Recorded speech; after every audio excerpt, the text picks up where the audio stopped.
Hello and welcome to the Paid Search Podcast. My name is Chris Schaefer, and today I have a special guest. I'm going to be joined by Joey Bidner, who is going to walk with me through a discussion, a debate, an argument, a friendly talk about manual bidding versus automated bidding. Is manual bidding dead? That's what we're going to be talking about today. Going to have a friendly conversation about it, and I'm going to be joined by Joey in just a moment. So be sure and stick around. Before I jump into the discussion, I want to remind you about our sponsor, optio.com/PSP. That's the URL to try out the #1 Google Ads management software out there. That is a software that helps you get more done in Google Ads than you can without it, because it is a tool that helps you to not automate, not just throw the tool at it and the tool just fixes it for you. No, you are an educated Google Ads manager. You need help with Google Ads beyond just click it and it's fixed. You need to know why. You need to engineer the reasons behind it. You need to understand the data. That's why you're listening to a podcast like this, and that's why you need optio.com/PSP. There's a 2-month free trial of this amazing tool to try it for free. You can try it for 8 weeks, 2 months, and try the tool out for yourself. Many people have. You will definitely enjoy this tool. It's something that I personally recommend. I've been recommending it for years now, and it's gotten better and better and better over the years. They continue to improve it, and it's still the #1 Google Ads tool out there. So try it out at optio.com/PSP. The link is in the description. And now let's jump over to our discussion with Joey Bidner about whether manual cost per click, manual bidding is dead. All right. And here we have Joey Bidner live with me in person. Joey, it's good to chat with you. How are you doing today? Yeah, doing well. Always happy to be here. Yeah, and that's as friendly as I'm going to be, because now we're going to argue for a The debate. gloves are on. Yeah. Off. They're off. Yeah. All right. So I want you to first. Everybody knows my thoughts on manual. I mean, I preach about manual, automated all the time. So I'd like for people to know a bit about you, how you use manual, how you use automated, and then I want to go into just a discussion about two managers with two different sets of opinions on how they use tools that are all available in Google Ads. So how do you typically use manual, automated, percentage wise for your clients? Yeah, so to give some context, I used to be full manual. Like, I was part of the Chris Schaefer team of manual till I die, but for every campaign type, really. But over the last couple of years, I have seen a pretty massive shift, and it was something that came pretty organically through a series of just observations and tests. And as I started to try automated in different capacities, and for shopping and search, I am almost 100% automated now. I still use manual for brand campaigns. I still use manual for display campaigns, still use it for remarketing, and I still use it for YouTube. But when it comes to acquisition-based campaigns where I am targeting someone's, purchase funnel or, purchase journey or their journey to a conversion, I find automated just does a far superior job than I could manually. Okay. And I will say one more thing, which I'm sure we'll dive into more later, but it also gives you a lot more access to more data points, which is interesting. Not ones that we can have manual control over, but it kind of opens up a door into a whole different realm of bid options that are happening in the background. So yeah, I'm all automated these days. Okay. So you mentioned brand, display, remarketing, YouTube, or manual, which I get that. Yeah. I'm glad to hear brand, because that kind of misses the point on brand to do automated for brand. And so apart from those, what percentage would you say that on search and shopping are you on automated? Like 99%, 90%? Yeah, I would say 99%. Okay. I have a couple situations where I use automated, and those are extremely niche industries where there is not much of a purchase journey because it's such a specific product. And I'll give you an example. I have a client that sells hotel tablets. So tablets to hotels Okay. for in-room experiences. Hmm. There's not that much of a purchase journey to carry somebody along to a tablet. And so that's where I just want automated. I know exactly how much, sorry, I want manual. I know exactly how much I want to bid. I don't really want the full funnel experience. So it's manual, but Okay. almost every other case, I'm automated. Okay. That's okay. Well, good. That's what I wanted because Mhm. I don't want to be, just to be clear, I don't want to be the dinosaur that still sticks to things, that aren't as good. And I want to have conversations. I want to change if I need to, and I want to Mhm. give my points about why. And I think at the end, if we can understand where we agree and where we disagree, and where we understand the two things, but we think about them in different ways. We see the Mhm. benefits outweighing the disadvantages in different ways. I'd like to see that, and I want to understand where you see that. Mhm. So, I mean, my first question is, how long ago did you get your AI chip implanted in your brain? Yeah. Well, I don't really know because it happened in my sleep, I'm pretty sure. So it's been a Okay. long, slow trickle to the dark side. Okay. Yeah. Yeah. So yeah, okay. I figured they don't usually tell you when that happens. So Yeah, okay. yeah, no, All no. right. All right. That was not okay. We're gonna get serious. I'm done joking. Okay. Um. So let me ask this: when you are setting up a campaign, for me, let's just talk search because that's what 90% of everybody's going to be talking about anyway. Search campaigns. We'll leave the other types of campaigns separate. For search, you're setting up a brand new campaign. You have the little drop down box.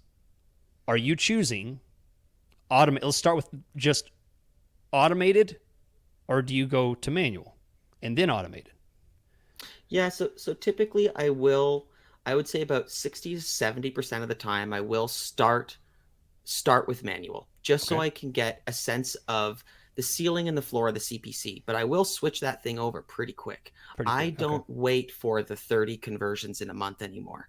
Um, as long as, it's not one of those things where you're getting 1 to 2 conversions a month, that's also something that, um, I wanted to mention in my previous example where I'm still going manual to the end of those examples of that super niche product. It's like so B2B that it's, one conversion a month, they are flying high and happy. But I don't feel like you need to wait for 30 to come through. If you're getting even 5 to 10 a month, sometimes that's enough. Depends okay. on the budget. But yeah, so I often will start with manual, get a sense of the floor and the ceiling of the CPC, just so when I do switch to automated, I will know if it's overbidding or not, but it's simply for that observation. So in that instance, I mean, it sounds like conversion tracking is not just the first thing. I mean, it's like you don't even begin anything else. You don't even turn on the campaign until you know that conversion tracking is working. Yes. Okay. So one thing Yeah. I run into is I'm not a web developer. I don't understand how the unicorns interface with the magical fairies that somehow make the conversions work on a website. I mean, it's just all Mm. foreign and Greek to me. So, in the instance of automated, knowing that the positive signals required to make this work require conversions, I mean, you have to put a lot of faith to know that the conversion tracking is working. Assuming a brand new account, never run before, you're sending the code to them to set it all up. You have to know that it's working.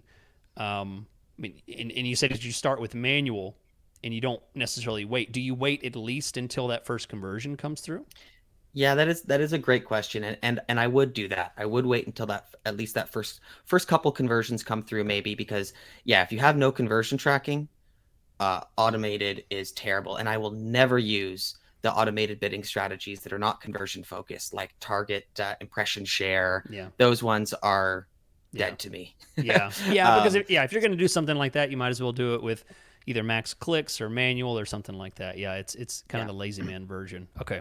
Hmm. Okay. Well, and that's interesting because in reference to my principles of Google Ads that I talk about the stages of Google Ads, and it sounds like you take stage one. You and I agree on stage one. What stage one is? Just getting traffic, and that it's quality traffic, right? Hmm.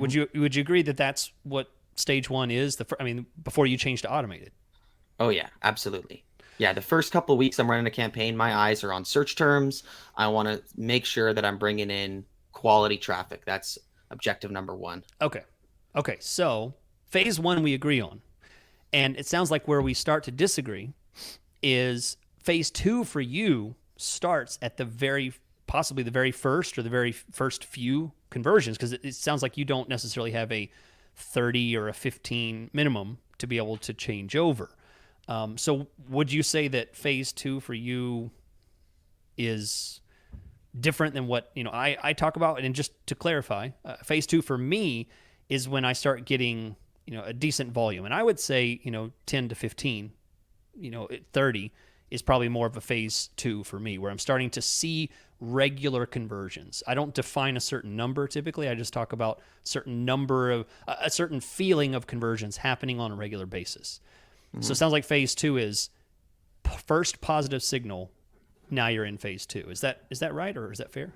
Yeah, and can I ask you, when you're in phase two, what is your objective in that moment? You already have the qualified traffic coming through, and I know you've done episodes on this, and I'm failing to recall what your action items are in phase two. But what does your phase two really look like in terms of what you're doing in Mm. there? Yeah, yeah, good question. So phase two for me is effectively looking at the minor aspects and major, but mostly minor aspects that point towards some kind of trend. For example, a certain ad group might be getting a higher percentage, or I might be noticing that a certain time of day is, or a certain keyword or certain match types, different things that kind of build a bigger picture. Hmm. Not really specific things like this high funnel, low funnel kind of stuff. Maybe not that point, but something bigger pictures, higher level kind of stuff where I can make decisions and start making what I would call macro changes to the Hmm. account. That's what I consider to be my phase two, right? I'm not ready to change to automated, because I am willing to change to automated at some point, but I'm much, much later down the road. So I'm doing what automated does at more of a slower pace, Right. where I feel more comfortable about what's happening, more control. Right, and I remember those days of yeah, phase two is you're looking at your time of day, you're looking at your audience overlays. But realistically, there was so much of that I just found didn't really move the needle. Like, for example, when it came Okay. to layering on audiences in a search campaign on observational and bid adjusting them when you see one performing really well. My rule of thumb used to be like only really bid adjust something when it had like a massive difference. Like if you've got a bunch of audiences that are 2% conversion rate and then you have one that's 20, it's like, okay, let's bid that up. The amount of times when I saw that, I can count on one hand. It's It's true. very few. It's And true. then let's talk about time of day. I found time of day bid adjusting also had such a it had such a I just never found it really did much because of two reasons. One, time of day is only respecting the time zone that the account is in, not the time zone of the searcher. So that was a Right. big problem, Yeah. right? Or if you set, I want to increase my bids at 6 p.m., that's not 6 p.m. in a different time zone, right? That's whatever 6 p.m. is for you. So I found that Yeah. created a bit of a disconnect if you've got multiple time zones. But then also, it just created too much of an assumption that people are going to convert when they necessarily um, click, in the sense where, uh, let me explain it this way: the average purchaser or converter, like the average searcher, will convert after 200 clicks. That's what Google says. The average bucket that people, the average amount of clicks that people take in order to make a purchasing decision. Now, that last click might have happened at 6 p.m. But to say that I want to exclude the 2 a.m. searchers because they're not ready to purchase, but they're still in their discovery phase, is just such an assumption to lump everybody into that category. Personally, I do most of my purchasing at 1 to 2 in the morning. It sounds weird. My wife is a scientist. We're usually up till about 3 because she's in the lab late. I swear to God, I do all my purchasing around 2 in the morning. Okay. Then by that rule, like, I would be excluded from so many people's auctions if they were manually adjusting, Yeah. because you're adjusting on one mass metric. Whereas Mhm. automated bidding, like, Google knows that Yeah. I purchase at 2 in the morning, so it's going to up bid for me and down bid for you. Yeah. You Yeah. know, I mean, that okay. power. And Yeah. So I I went mean, on a bit of a rant there. no, But no. I mean, it makes sense, and you're right. But I don't want to back away from it because I do lump. I do lots of large lumping at the beginning. I mean that's and for example, a big thing that I pay a lot of attention to. I mean, the time of day was probably a bad example. A more apt example would be making sure that a primary keyword, a priority keyword is probably a better term. Making sure a priority keyword is bid at a higher threshold than a secondary or tertiary keyword. Keyword that's not as valuable, a higher funnel. So in other words, a low funnel keyword has a higher consumption of the search impression share, whereas a high funnel keyword has a lower consumption. And what bothers me about automated is when I turn it on, I don't have any control. And that's where I think that manual bidding is not dead, because I run into many instances where conversion tracking, I mean, you have to admit, sometimes conversion tracking is just not possible. I have plenty of clients where they just don't get conversion tracking. They send traffic to a different URL. Plenty of booking recreational sites will bring traffic and then book it somewhere else. So I have to come up with really creative ways of doing conversion tracking. And then we have like a 20-30% conversion rate because it's when they click off the site is when we track.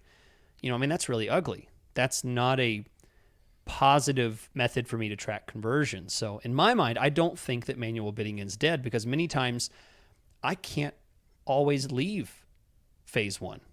I can't always go beyond phase 2 because sometimes conversions are very, very rare. So in many instances, I find myself, and like you admitted that you have a very, some very specific ones that you use manual bidding for, but I don't think it's dead for the reason that it's still, that lump kind of management still makes sense for me in phase 1 and phase 2 of Google Ads.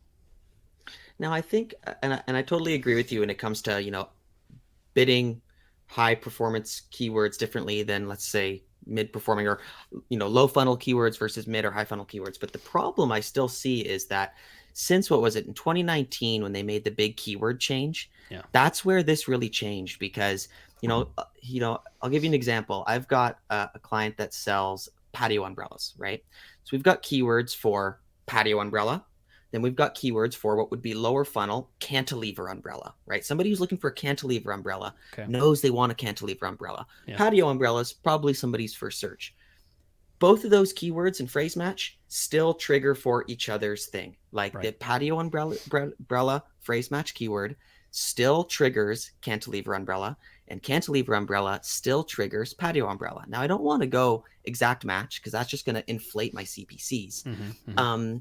But then what ends up happening is if you have cantilever umbrella, let's say you're bidding $2 for that, and you have patio umbrella for $1, you could still very well pay $2 for a patio umbrella search term that was then triggered by your cantilever umbrella keyword. Right. Now, with return on ad spend bidding or with for search for maximize conversions, it will see on the back end the difference in that funnel purchasing journey, that those keywords will still pay less for patio umbrella and more for cantilever umbrella for the same keyword.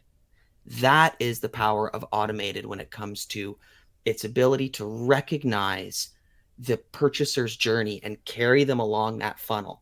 I don't necessarily believe in what they call broadimation, where you have all broad match keywords. So Okay. you really let the funnel open up and you put on maximize conversions.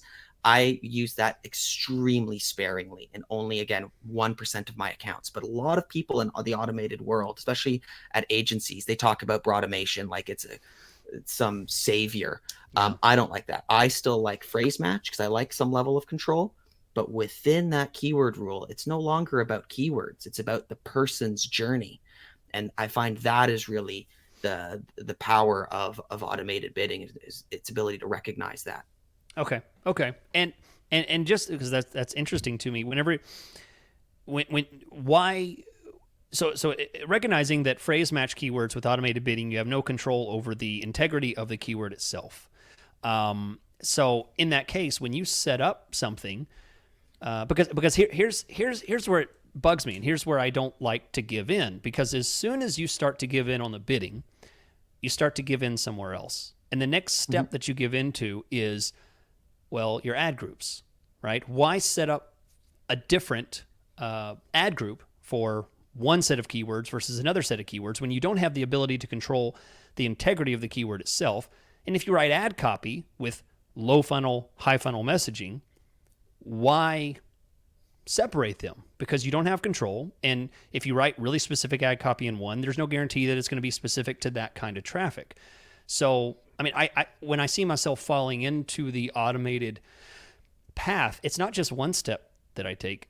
I keep tripping and falling into multiple things where in the end, I'm just setting up one or two ad groups, or maybe just one ad group with a bunch of keywords and then just kind of throwing it there. Do you find yourself building simpler campaigns because of this?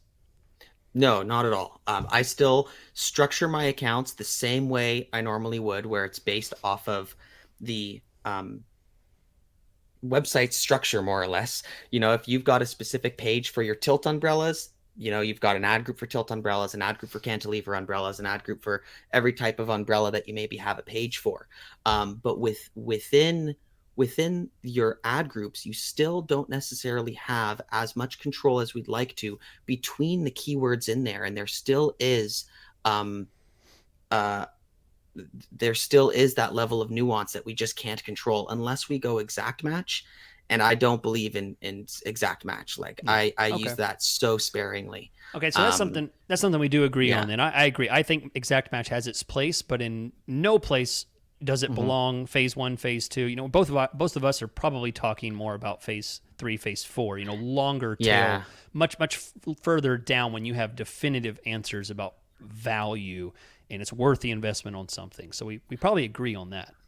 And I know that we want to focus more on search, but I do want to say I think that when it comes to shopping, that's where automated is even, I lean into it even more, Yeah. because with shopping, we don't Okay. have keywords, right? You only have a product and you're reliant on your product feed. And that product, right? You have a product that is a cantilever umbrella, and you can't necessarily control what that product is going to trigger for outside of what your feed kind of directs Google to do. Yeah. So with shopping, it's like automated is, I find it's everything. But Okay. with search, you are right. There is, a lot more purpose for manual. And I'm thinking that all of my campaigns that are manual, that are acquisition, are search. None of them are shopping. Ah. Um, Okay. Yeah. Sure. for Yeah. those couple that I have, they are search, but 100% of my campaigns are shopping Okay. that are automated. That Yeah. are automated. Okay, yeah, and yeah, I agree with you there. I actually did a consulting session with someone that I set up manual bidding on shopping, and eventually they said, "Hey, we can handle this from here," and I had left it manual bidding Yeah. without thinking that, hey, no one's going to be watching the performance of this. No one's going to understand that the bidding needs to be adjusted seasonally, and Mm. and of course, what happened was I checked back on the account, about a year later with them, and the bids were way too high. It was below the profitability had absolutely plummeted to Mm. nothing because the manual bidding didn't respond to the market conditions. So I agree with you. So there's something else we agree on is I think manual bidding is almost dead for shopping. Yeah, for shopping. I don't really see many places for it at all. And probably just like you said, maybe starting it off. Like I like to take my campaigns, give them a nice little pretty bow in their hair and brush. I have girls. I have two girls, so I don't have Mhm. boys. So my analogies are going to be, female girls. So brushing their hair, getting them all ready to go, and then giving them a big kick right out the door. I mean, just like, let's go, and I'd blow those CPCs up, get that thing Yep. going, and then eventually maybe move it pretty quickly over to automated. So I agree with you there, but I don't feel that is something that I do in any capacity with search in the way that you had described. So let me ask this: what you talked about, because I wanted to pick on something that you had said before. You talked about um, full funnel experience, and you use the phrase more data points, which I want to key on there. I want to ask questions about that, but before I do, I want to tell you about the intent versus the keyword. Okay, so do you believe that the intent now, as a person who is fully buying into the automated, do you feel that the intent is more valuable than the search term?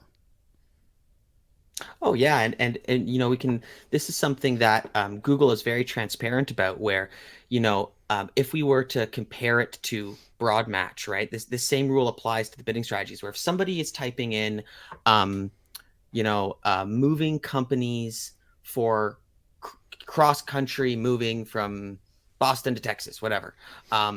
Google knows that they're looking for moving companies moving from Boston to Texas. And if you have that cross country keyword, that can trigger that, whatever. Google has that indicator. And then when that same person later on searches things to do in Texas, Google things to do when you move to Texas, it's like what they searched is not the keyword, but Google knows that Hmm. they were searching for your keyword. Um, And if those two things are related, your ad can still trigger because of their search history, right? That's Yeah. one of the things with broad match. Now, when it comes to smart bidding, that same kind of theory applies. Not to say that it's going to go as broad match, but it is looking back at the user's search history to tie together some knots where somebody who was searching for that cantilever umbrella can still trigger your ad for when they typed in patio umbrella and the two are related, and you know what I mean. So Yeah. that's what I mean by that added signal. Google is opening the door beyond just I've got an auction in front of me, I'm willing to pay $2 for it, here's my keyword, and I want to pay $2 for whatever it triggers. And that's kind of what happens with manual. And I find you can sometimes overpay for those high funnel search terms that it rightfully can trigger, right? Whereas with automated, that same search term that it can trigger based off of the phrase match rules, it will pay less for it because it classifies it as higher funnel. Hmm. So I think that's my main issue with manual is it's really black and white with its bids of what your keyword can trigger. And your keyword can trigger a lot, right? When it comes to what that keyword encapsulates with its with its intent that it's targeting, right? And yeah, automated will distinguish the difference between those levels of intent.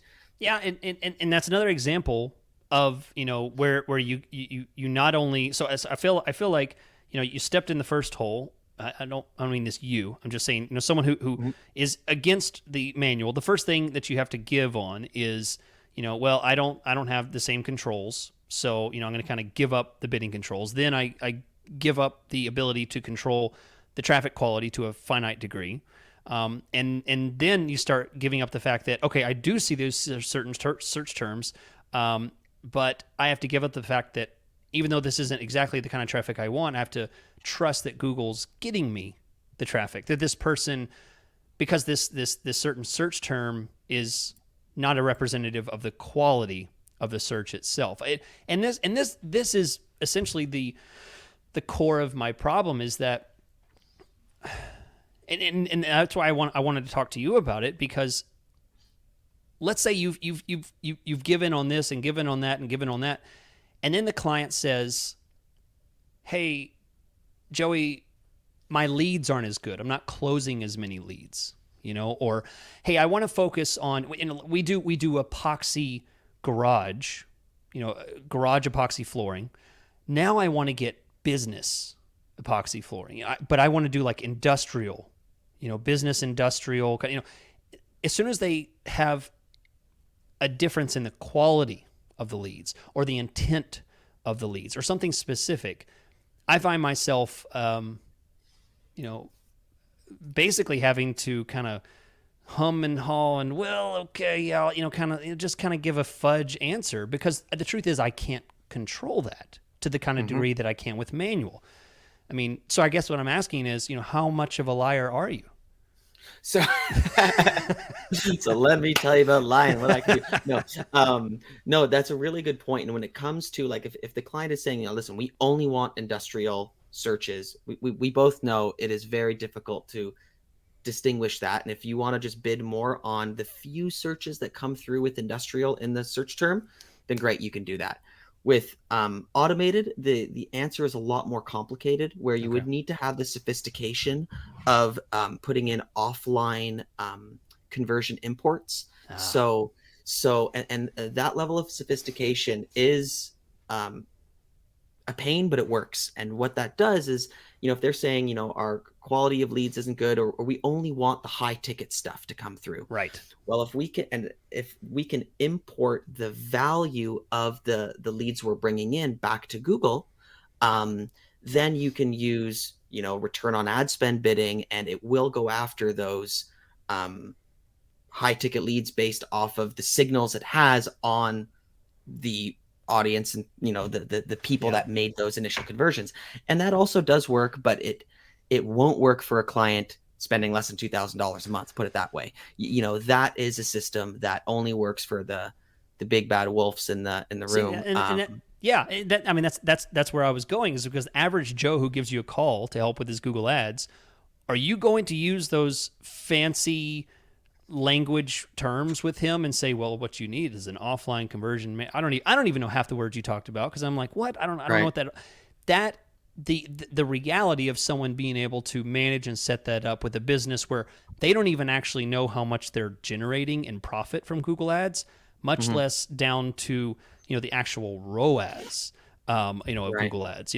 That's ridiculous to think that that the average business owner could set that up, and because most of the time they just don't have that kind of capacity for understanding.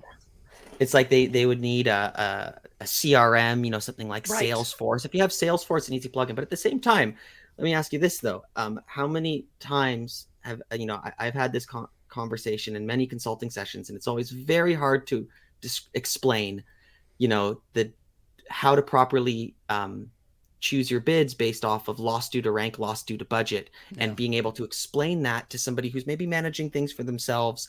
That is a tough thing for somebody to grasp as well. Yeah. Right.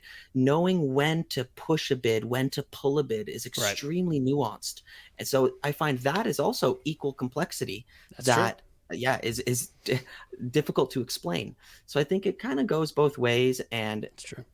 So, long story short, I don't think manual is dead, but I do think that its broad stroke of its application is dwindled, right? Like, again, I used to be manual in every campaign.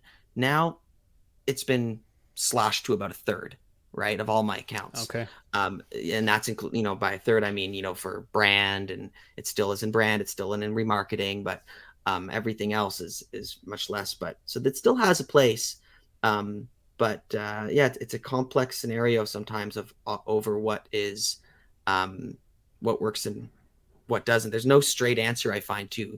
It's like asking, like, there's no what's the best bidding strategy. I had a client that asked me that recently in a consulting call. What's the best bidding strategy?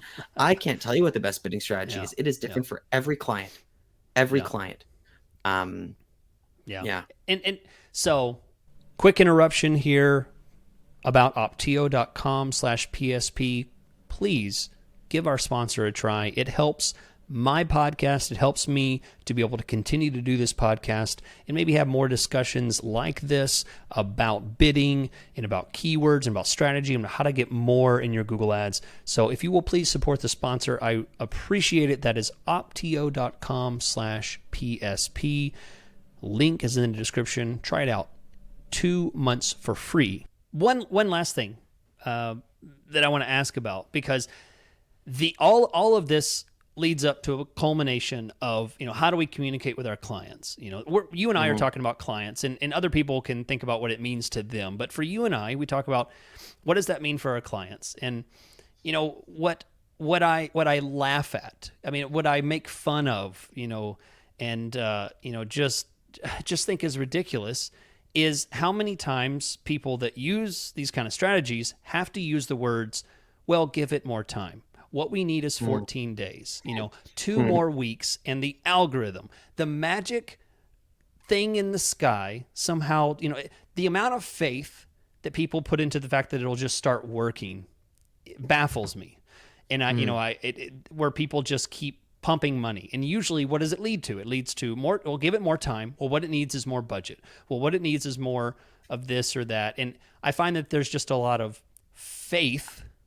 I don't think there's another word for it, because there's no evidence to put this based on any kind of scientific method. A lot of times it's just kind of, well, just give it more time. Let's double the budget and see what happens. My favorite thing is I hear people say, let's see what sticks. I mean, and I'm just wondering again, Joey, how often do you use that phrase? So I think that phrase is often also misused, where if you turn on your automated bidding and you throw on a high target ROAS and let's just give it time and see what sticks. That's the wrong way to use it. I do find automated bidding requires a lot of nuance and understanding of how to push and pull it from a leveraging standpoint. And the way that I like to describe it is, I'll start with how and when to use CPA goals or target ROAS goals, right? When you set a CPA really high versus really low, what you're doing, I don't even sometimes like to look at it as, I want to get that amount of money through the door. It's, if I'm setting it really high, I'm allowing the system to learn, go after some cold traffic. When I lower it, I'm tightening the leash and I'm saying, I want you to take safe bets and bid on the things that work. That is the methodology of how to really use automated bidding. So for example, when I launch a shopping campaign, right? This is going to sound crazy, but when I launch a shopping campaign using target ROAS bidding, I'll set the target ROAS to 40%. Now, that is not saying, okay, Google, I want you to get 40 cents to every dollar that I spend. Google doesn't look at it that way, right? It's saying, okay, Google, I want you to learn. I want you to take bets, to test the funnel, and I want you to learn. And then as you increase that target ROAS goal, it's cutting off the fat of the things that it found out that didn't quite work. And sometimes, I'll leave it at 40% and it will bring me back a 200-300% ROAS, and I'll leave it there for a long time and not necessarily even increase the target unless I really need to, unless we're going through a time where we need to really lean down or whatever. But that learning phase is very real, and it does require time, but it comes with it a sense of, you really need to know when to push and pull that ability for it to learn and when to tighten the leash, because the worst thing you can do is set a goal too early. Also, the worst thing you can do is make massive changes. Doubling, tripling your budget is the worst thing you can do. If I have a client that says, this is really great, I want to double my budget, I say, okay, I need 3 weeks and I'll get you there, and I'll increase it a little bit every other day, So I think those are really important rules to follow. That's what I want to say about it. And that. I mean, you and I definitely agree on that, and so that makes me think that you definitely frown upon max conversions or max conversion value. It doesn't sound like you use that methodology, because as soon as you use max conversion value or max conversions, you lose the ability to pace or at least give the system some type of up and down, some kind of guidance. Is that true? It sounds like you and I maybe both agree on that. So max conversions and max conversion value, for example, though, that is like setting it to 40%, though. That's saying I just want you to learn. It's Ah, without a goal, right? okay. So I'm actually happy to set it at max Really? setting it at max conversions would be about the same thing to the algorithm as if you set target CPA and you set it just like really high, Yeah. because it's you don't want it to have a goal at the beginning. That's really the important part. And to be honest, it a big part of it is, I hate to use the word, but giving it time. And There you and go. and if and if it's one of those things where, if let's say you have a really a truly a small budget and you really don't, then it doesn't make sense, Yeah. right? It doesn't make sense to start with automated. Automated really only makes sense. I think I only have it for all my clients that are spending more than $60 a day in a campaign. Okay. Let me Okay. start with that. Yeah, That's $60 a day in a campaign. okay. Okay. And everyone else is, but with smaller than that is where? They would be manual. Okay. Yeah, they would be manual. Okay. And now I do want to actually mention something. It's a bit of a different topic, but I really don't want to forget it actually though. With automated, there is the option to set a max CPC limit, and I have used this successfully before, because the one problem that we often have with automated, or with any, I'm going to go back to e-commerce. I hate to do this to you, but is items that have low um, average order values. A Okay. Yeah. $30 item like Sure. that is it makes things really hard to prove profitable. And when you go to something like automated, if your cost per clicks are $2 to $3 on a $30 item, it can be really hard to be profitable. There is an option where you can set a portfolio bidding strategy. Okay, and portfolio bidding strategies I always thought were like silly. Like, why would I want to lump a bunch of campaigns Right. together Right. on one bid? You can set a portfolio bidding strategy for one campaign, and you set it target ROAS, maximize conversions, With a and you can have a max Yeah. CPC. Yeah. So That's true. that can be really helpful, That's true. Yeah. just to keep it below a certain level. Now, it might not mean you can scale that campaign. Like, I have one client where we got really expensive CPCs, the average order value is not high. I still want to have that funnel control, right? But it's not profitable if I spend more than $2.50 on a click. And historically it showed that. So I set the max CPC at $2.50. It means we can only spend a certain amount. I can't scale it to the moon, but it is hella profitable within what we can spend. And that was a beautiful solution that I found. And it outperformed what I could do with manual. And yeah, I do want to mention that option. It's often an overlooked little manual tweak we can give automated bidding. Yeah. Okay. Well, I, Joey. I appreciate your. I think you and I agree on a lot of things, but I think we I think what we disagree on, and tell me if I'm wrong here. I think what we disagree on is the value of how much a human can do. It sounds like what you agree more on is that, or what you believe more on is that there's, at this point, with automated bidding with Google and the fact that intent over keywords and intent Mhm. over search terms, it sounds like what we can do as managers, human managers, is to a less degree valuable than what Google can do, even with the lack of controls, even with the lack of data that we can see. Um, it's still to the advantage of some companies, some campaigns, to use those automated strategies rather than manual. Would you say that's probably where you stand? And I mean, you know where I stand. I don't necessarily Yeah. believe that, but is that where you stand? That you say that's true? Yeah, I think it also comes down to our role as ads managers is really changing.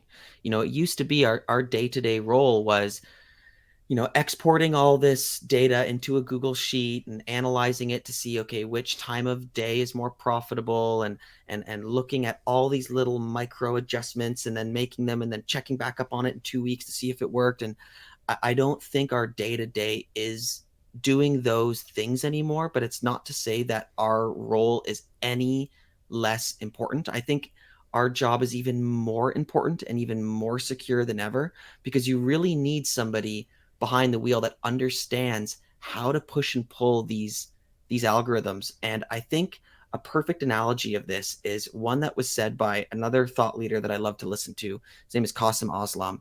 And he said, the day of automated bidding was like driving a really fast car. You're making a lot of quick turns. You're adjusting to the speed bump. In order to get from A to B, you have to make a bunch of turns, right? Today's age of Google Ads is like driving a spaceship, or even like I hate to use the analogy of a sailboat because they're pretty slow, but we're making a few very calculated steps to get to a trajectory, and you can, and that's the difference. And it's really a lot of times, and I hate to say this, but a lot of times clients are paying me to not take action on things, because a lot of times it's about knowing how to read the data, understanding when the time is to be patient, and then when the time to hit the pedal to the metal and go hard. Yeah. And if you do that wrong, that's when you can really tank an account. That's when you can overspend in the wrong areas. And I find that it's like less individual button pushing, but a lot more strategy and very contemplative Google Ads management. So I think that, I don't know if I answered your question, but I think it kind of comes back to the same, point of, what we do day to day, and how that I think has changed. Yeah. Well, if anything, I know for sure, Joey, you and I have the same goal in mind. We both want to do good for our clients. And anyone listening, if you'd like to reach out to Joey, I'd like to give you the opportunity. Let everybody know where they can find you if they'd like to reach out to you. Yeah, I mean, the easiest way to kind of get in touch is follow me on LinkedIn. I do quite a bit of posting on LinkedIn of just the things that I learn every other day. I post little things about it. So if you are keen to always learn about Google Ads and what's fresh and new, I post on LinkedIn a lot. And reach out to me on my website if you ever want a hand with your Google Ads account and talk about strategy or whatever. Yeah, joeybidner.com. Awesome. Well, Joey, I appreciate you joining me. It's going to be an ongoing conversation, and I'm definitely not convinced yet, but you make some very good points, and I'm glad to know that you agree. We agree. Manual bidding's not dead, but we do find that there's a difference between bidding strategies that we definitely do agree on, and where they share in what they're trying to accomplish in different ways. So I appreciate it, Joey. Thanks for being here. And if you would like to reach out to me, Chris Schaefer, you can find me at my website. It is linked in the description. I offer Google Ads management and live Google Ads consulting. If you'd like to learn more about how to do it yourself, that is what the consulting is all about. Or if you just need a one-time assistance, that's what the consulting is all about. So reach out to me there, chrisschaefer.com. Otherwise, I'll catch you guys next week.